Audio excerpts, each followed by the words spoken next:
जय श्री राम।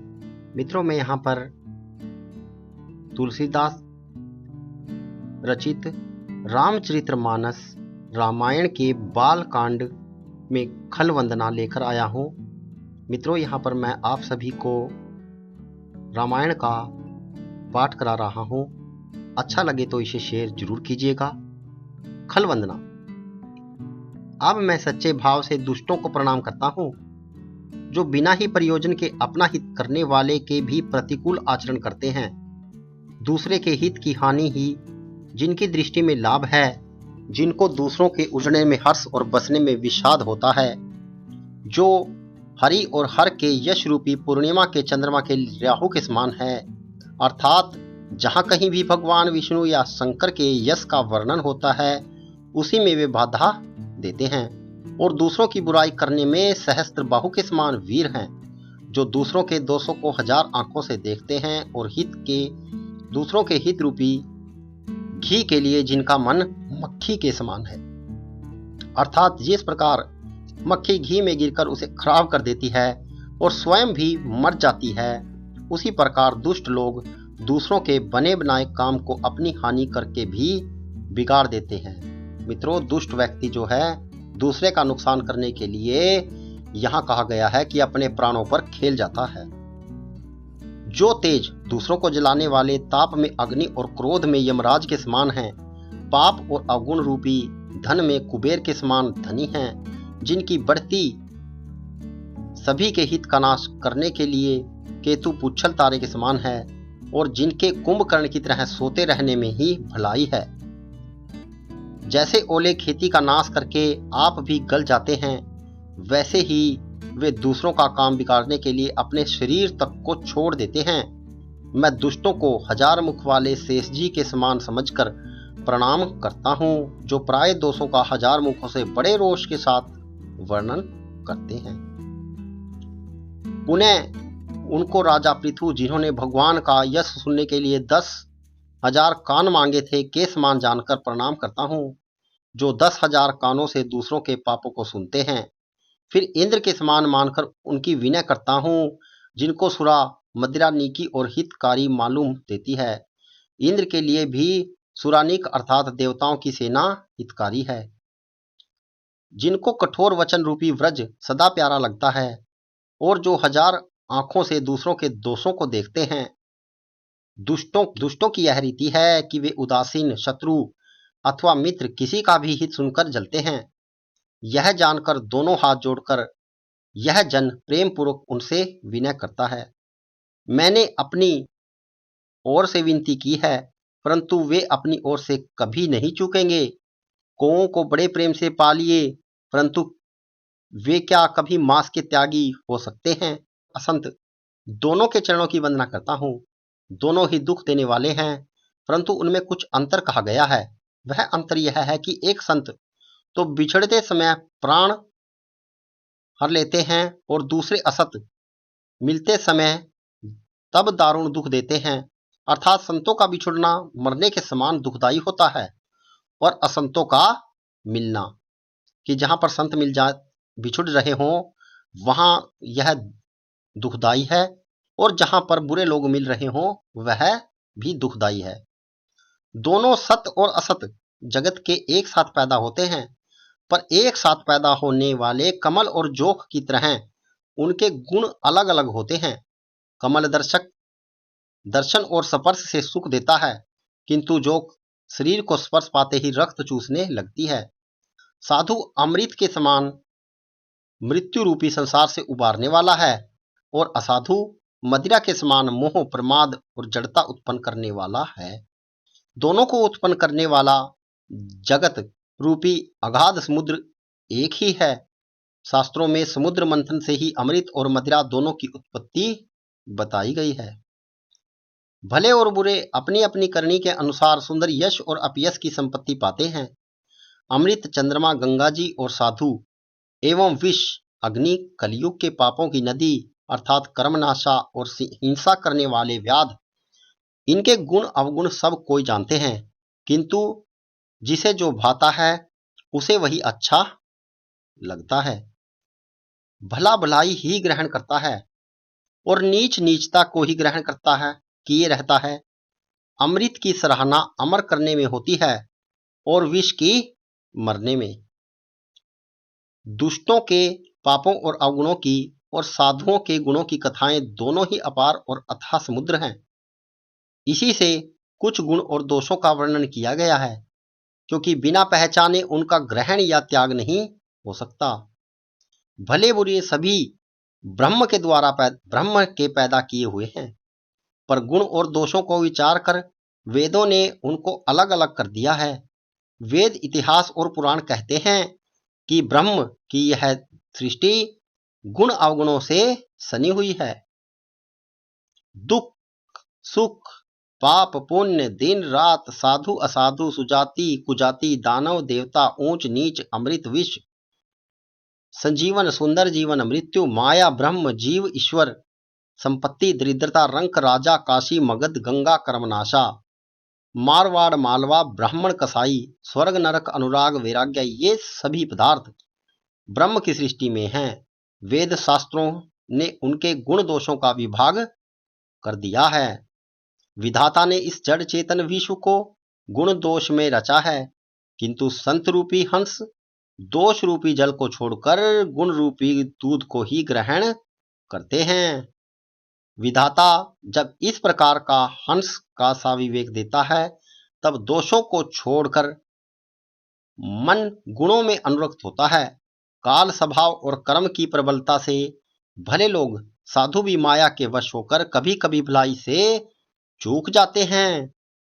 भगवान के भक्त जैसे उस चूक को सुधार लेते हैं, दुख दोषों को मिटाकर निर्मल यश देते हैं, वैसे ही दुष्ट भी कभी कभी उत्तम संग पाकर भलाई करते हैं, परंतु उनका कभी भंग न होने वाला मलिन स्वभाव नहीं मिटता है। जो वेशधारी ठग हैं, उन्हें भी अच्छा साधु का सा वेश बनाए देखकर वेश के प्रताप से जगत पूजता है, परंतु एक ना एक दिन वे चोड़े आ ही जाते हैं। अंत में उनका कपट नहीं निभता, जैसे कालनेमी रावण और राहु का हाल हुआ। बुरा वेश बना लेने पर भी साधु का सम्मान ही होता है, जैसे जगत में जामवंत और हनुमान जी का हुआ।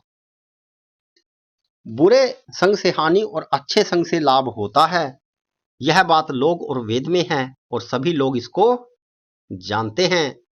पवन के संग से धूल आकाश पर चढ़ जाती है और वही नीचे की ओर बहने वाले जल के संग में कीचड़ में मिल जाती है। साधु के घर के तोता मैना राम राम सुमरते हैं और असाधु के घर के तोता मैना गिन गिन कर गालियां देते हैं। कुसंग के कारण धुआं कालिक कहलाता है, वही धुआं सुसंग से सुंदर स्याही होकर पुराण लिखने के काम में आता है, और वही धुआं जल अग्नि और पवन के संग से बादल होकर जगत को जीवन देने वाला बन जाता है। ग्रह, औषधि, जल, वायु और वस्त्र, ये सब भी कुसंग और सुसंग पाकर संसार में बुरे और भले पदार्थ हो जाते हैं। चतुर एवं विचारशील पुरुष ही इस बात को जान पाते हैं। महीने के दोनों पखवाड़ों में उजियारा और अंधेरा समान ही रहता है, परंतु विधाता ने इनके नाम में भेद कर दिया। एक का नाम शुक्ल और दूसरे का नाम कृष्ण रख दिया। एक को चंद्रमा का बढ़ाने वाला और दूसरे को घटाने वाला समझकर जगत ने एक को सुयश और दूसरे को अपयश दे रखा है। राम रूप में जीव मात्र की वंदना। जगत में जितने जड़ और चेतन जीव हैं, सबको राम में जानकर मैं उन सब के चरण कमलों की सदा दोनों हाथ जोड़कर वंदना करता हूँ। देवता, दैत्य, मनुष्य, नाग, पक्षी, प्रेत, पितर, गंधर्व, किन्नर और निशाचर, सबको मैं प्रणाम करता हूँ। अब सब मुझ पर कृपा कीजिए। 84 लाख योनियों में 4 प्रकार के स्वेज, अंडज, उद्दिज, जराजु जीव जल, पृथ्वी और आकाश में रहते हैं। उन सब से भरे हुए इस सारे जगत को श्री सीताराम में जानकर मैं दोनों हाथ जोड़कर प्रणाम करता हूँ। तुलसीदास जी की दीनता और राम भक्ति में कविता की महिमा। मुझको अपना दास जानकर कृपा की खान, आप सब लोग मिलकर छल छोड़कर कृपा कीजिए। मुझे अपने बुद्धि बल का भरोसा नहीं है, इसलिए मैं आपसे विनती करता हूँ। मैं श्री रघुनाथ जी के गुणों का वर्णन करना चाहता हूँ, परंतु मेरी बुद्धि छोटी है और मैं श्री राम जी का चरित्र अथाह है। इसके लिए मुझे उपाय का एक भी अंग अर्थात कुछ लेश मात्र भी उपाय नहीं सूझता। मेरे मन और बुद्धि कंगाल हैं, किंतु मनोरथ राजा है। मेरी बुद्धि तो अत्यंत नीची है और चाह बहुत ऊंची है। चाह तो अमृत पाने की है, पर जगत से जुड़ी छाछ भी नहीं। सज्जन मेरी टिटाई को क्षमा करेंगे और मेरे बाल वचनों को मन लगाकर प्रेम पूर्वक सुनेंगे।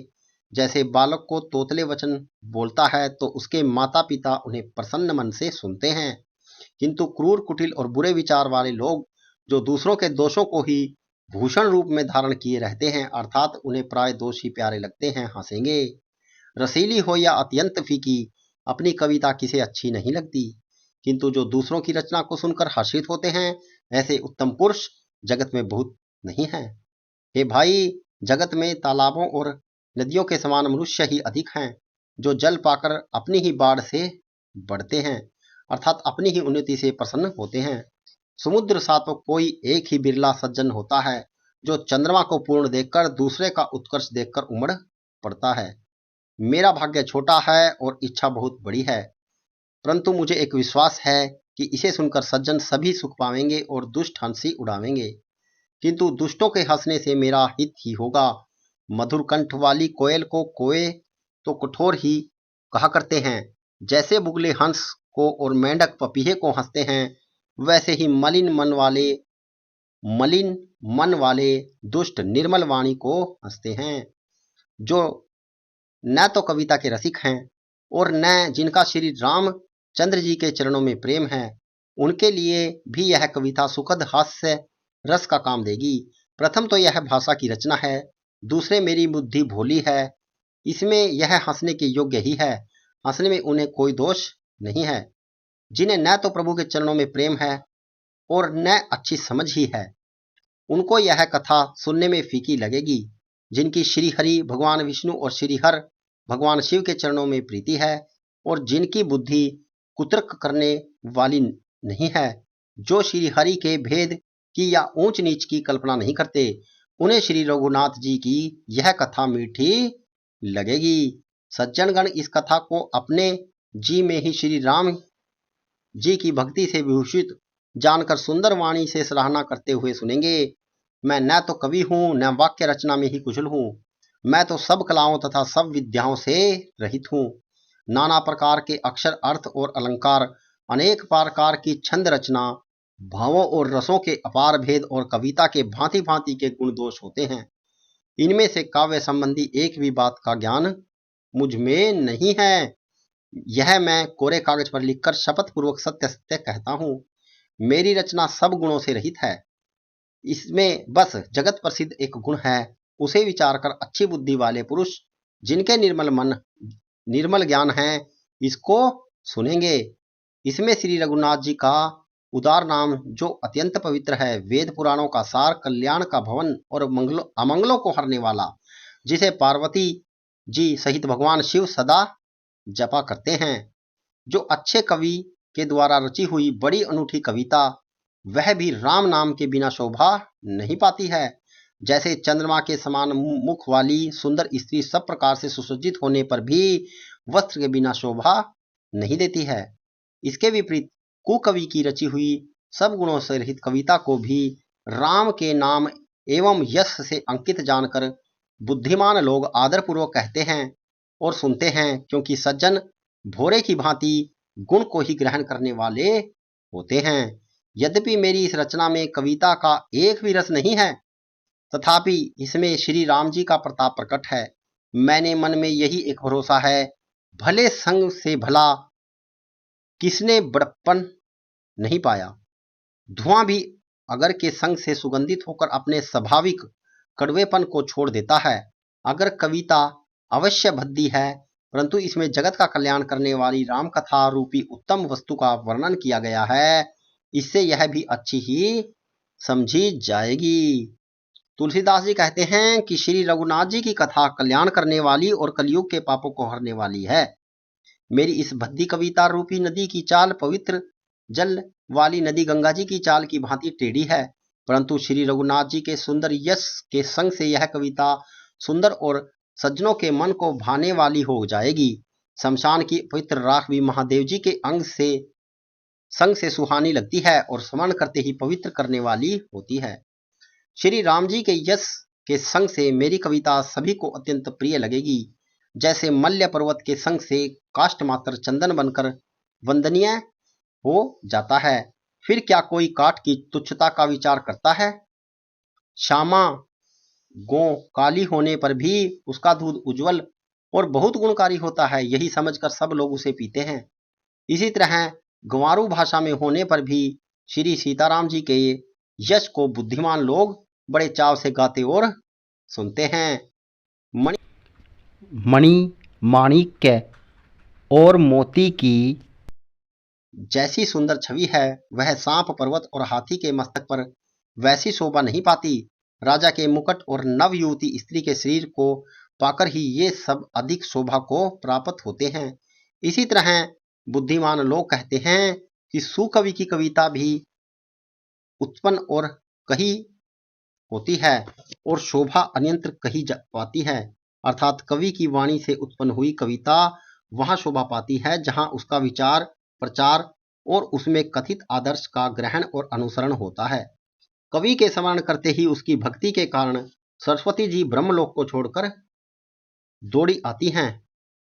सरस्वती जी की दौड़ी आने की यह थकावट रामचित्र रूपी सरोवर में उन्हें नहलाए बिना दूसरे करोड़ों उपायों से भी दूर नहीं होती। कवि और पंडित अपने हृदय में ऐसा विचार करके कलयुग के पापों को हरने वाले श्री हरि के यश का ही गान करते हैं। संसारी मनुष्यों का गुणगान करने से सरस्वती जी सिर धुनकर पछताने लगती है कि मैं क्यों इसके बुलाने पर आई। बुद्धिमान लोग हृदय को समुद्र, बुद्धि को सीप और सरस्वती को स्वाति नक्षत्र के समान कहते हैं।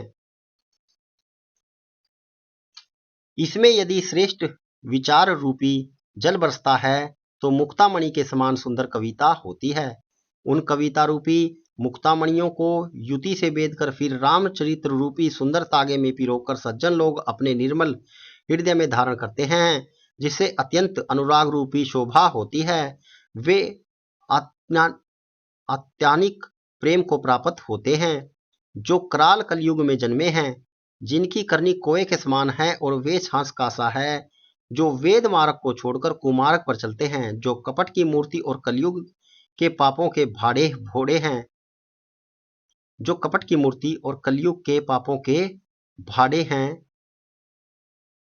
हैं, जो श्री राम जी के भक्त कहलाकर लोगों को ठगते हैं, जो धन लोभ क्रोध और काम के गुलाम हैं और जो धींगा धींगी करने वाले धर्मध्वजी धर्म को झूठी ध्वजा फहराने वाले दंभी और कपट के धंधों का बोझ ढोने वाले हैं। संसार के ऐसे लोगों से सबसे पहले मेरी गिनती है।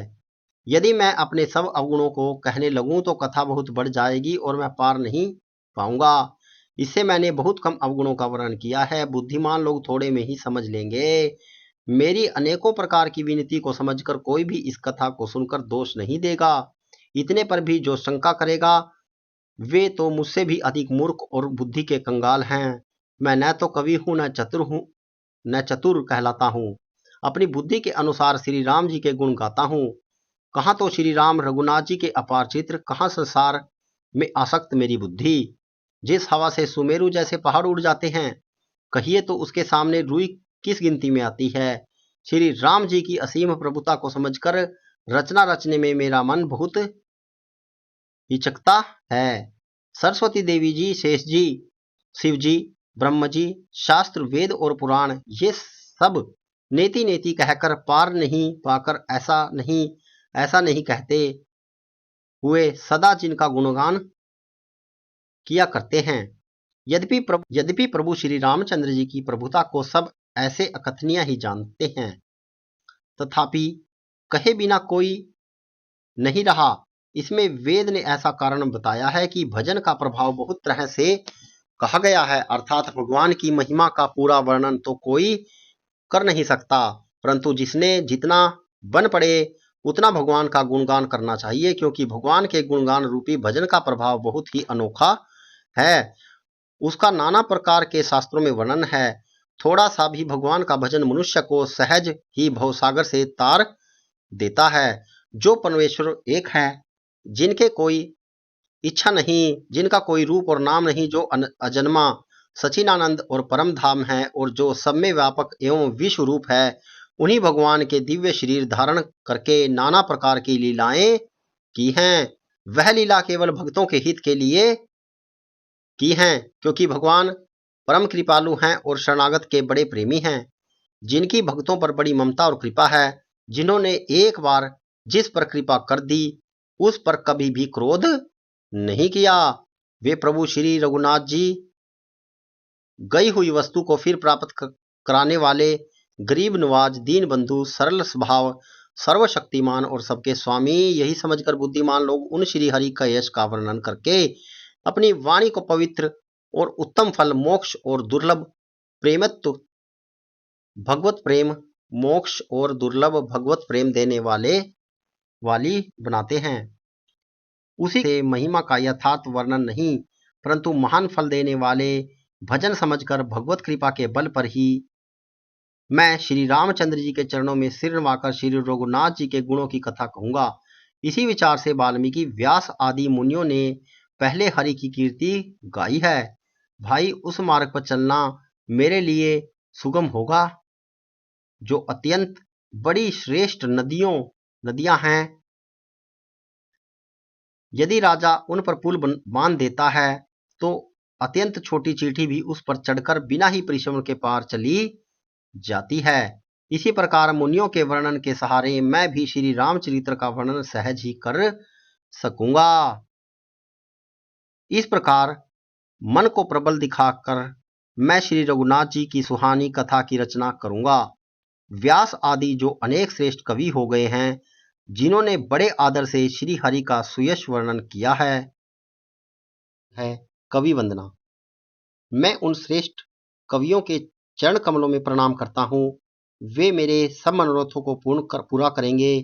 कलयुग के भी उन कवियों को मैं प्रणाम करता हूँ जिन्होंने श्री रघुनाथ जी के गुण समूहों का वर्णन किया है, जो बड़े बुद्धिमान प्राकृतिक कवि हैं, जिन्होंने भाषा में हरि चित्रों का वर्णन किया है।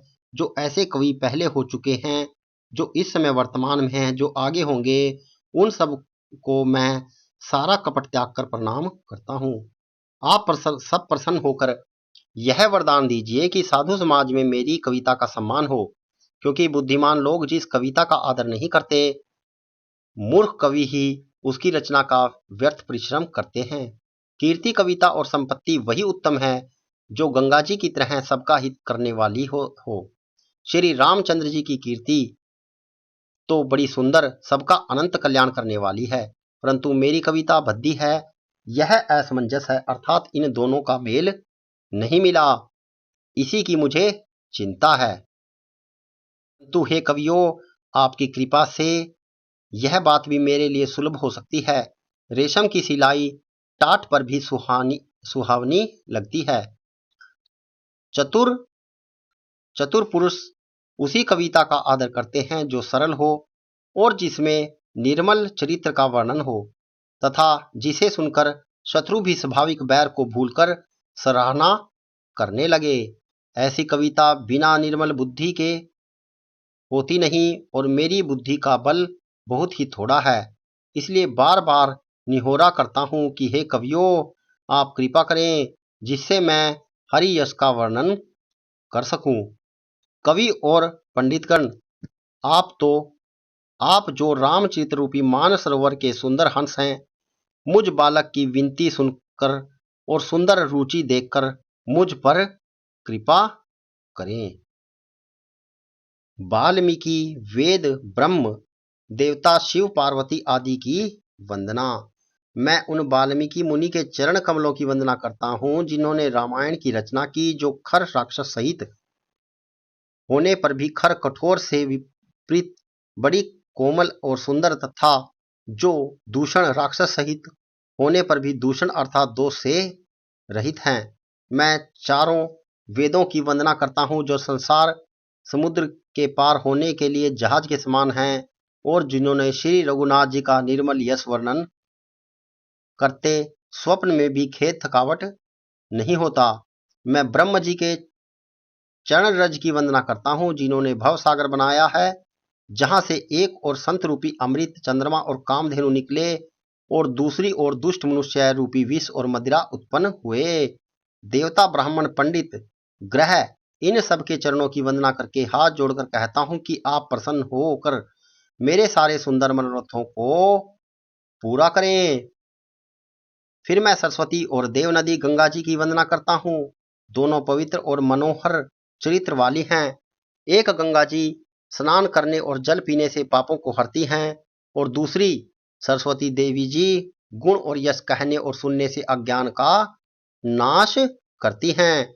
श्री महेश और पार्वती जी को मैं प्रणाम करता हूँ जो मेरे गुरु और माता पिता हैं, जो दीन बंधु और नित्य दान करने वाले हैं, जो सीतापति श्री रामचंद्र जी के सेवक और स्वामी और सखा हैं तथा मुझ तुलसीदास का सब प्रकार से कपट रहित सच्चा हित करने वाले हैं। पार्वती को मैं प्रणाम करता हूँ जो मेरे गुरु और माता पिता हैं, जो दीन बंधु और नित्य दान करने वाले हैं, जो सीतापति श्री रघु रामचंद्र जी के सेवक स्वामी और सखा हैं तथा मुझ तुलसीदास का सब प्रकार से कपट रहित सच्चा हित करने वाले हैं। जिन शिव पार्वती ने कलयुग को देखकर जगत के हित के लिए शाबर मंत्र समूह की रचना की, जिन मंत्रों के अक्षर बेमेल हैं, जिनका न कोई ठीक अर्थ है न कोई जप होता है, तथापि श्री शिव जी के प्रसाद से जिनका प्रभाव प्रत्यक्ष है, वे उमापति शिव जी मुझ पर प्रसन्न होकर श्री राम जी की इस कथा को आनंद और मंगल की मूल उत्पन्न करने वाली बनाएंगे। इस प्रकार पार्वती जी और शिव जी दोनों का स्मरण करके और उनका प्रसाद पाकर मैं चाव भरे चित्त से श्री रामचरित्र का वर्णन करता हूँ। मेरी कविता श्री शिव जी की कृपा से ऐसी शोभित होगी जैसे तारागणों के सहित चंद्रमा के साथ रात्रि शोभित होती है।